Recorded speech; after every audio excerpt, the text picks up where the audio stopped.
If you want to increase your income in 2025, watch this video. Have you ever wondered why some people get paid more while doing the same type of work that you are doing? Are they really better at it or are faster at it?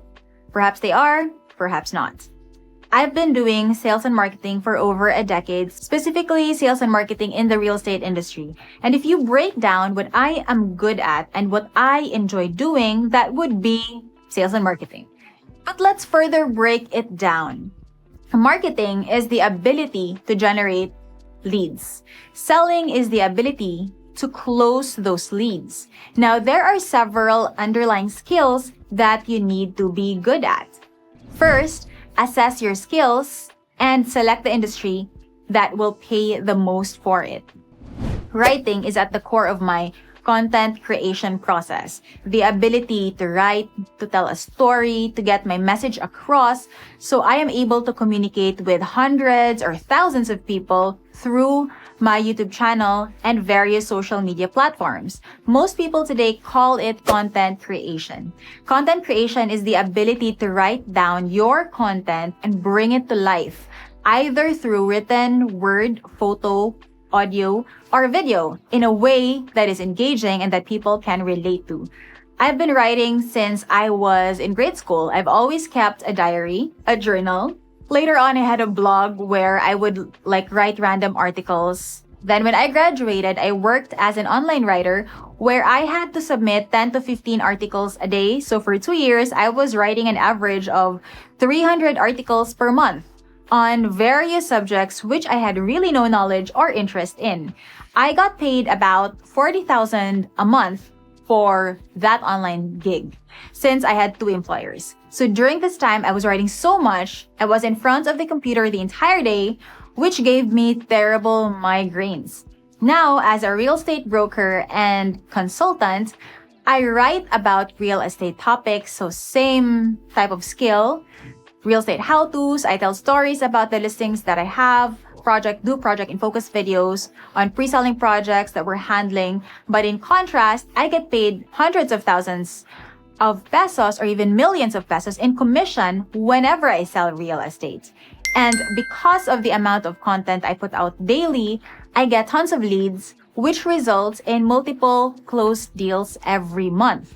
So to keep track of the leads that I get on a daily basis, I use a lead management tool, which helps me keep track of and close those leads. So if you want to know what this is, message me or send me an email. I'd be happy to share it with you.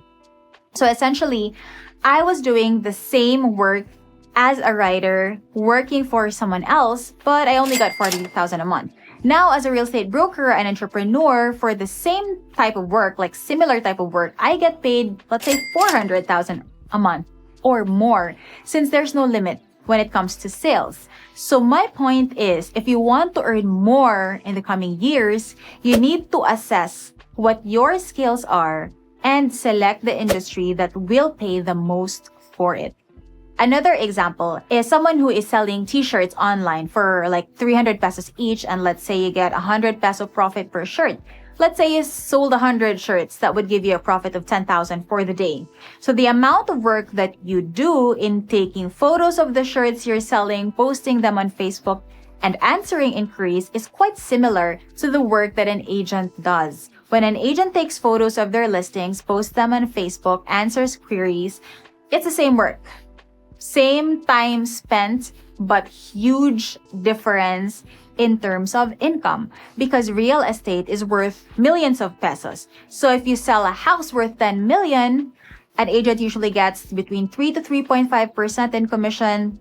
That's about 300,000. So 10K versus 300,000, you do the math. It's 30 times more by selling real estate compared to selling other types of goods. Of course, if selling t-shirts is your passion and you have the distribution system in place, then by all means, go for it. I am just saying that the industry that you are in matters. All industries are not created equal. Some industries give you pennies, while others can give you millions for the same effort. For example, another high-income industry is investment banking. I have a client who works as an investment banker, and if someone were to sit down with him and ask for his advice, his hourly rate is 30,000 per hour. Second is choose your target market. When it comes to real estate, there are several markets you can choose to focus on, and that will determine the type of product that you will be selling. We have socialized and economic housing, mid-end housing, and high-end luxury housing. So the niche that I have chosen to focus on is mid to high-end real estate market. So why is this important? Once it is clear to you who your target clients are, you can then build a buyer persona that will fit your message. Defining a target market allows you to focus your marketing efforts and resources on your target market instead of trying to appeal to everyone. You can tailor fit your message to resonate with the specific group that you're targeting, thereby increasing your efficiency. What is a buyer persona? A buyer persona is a detailed representation of your ideal customer. Creating a buyer persona helps you craft messages that speak directly to their needs, their desires, and pain points. For example, 3 of my top clients are OFWs, foreigners, or expats, and business owners based locally or in other cities in the Philippines. So I have created 3 buyer personas to represent each market segment. Let me introduce to you the buyer persona I've created for the OFW segment. Meet John. John is married. He is 45 years old with 2 kids in high school. He is a nurse working in the US and he's looking for an investment in the Philippines. His family is from Cebu, so he goes to visit them about once a year. Now he is looking for a pre-selling condo in Cebu, so his family will have a place to stay whenever they visit. And since they're based in the US, most of the time they can rent it out whenever they're not using it.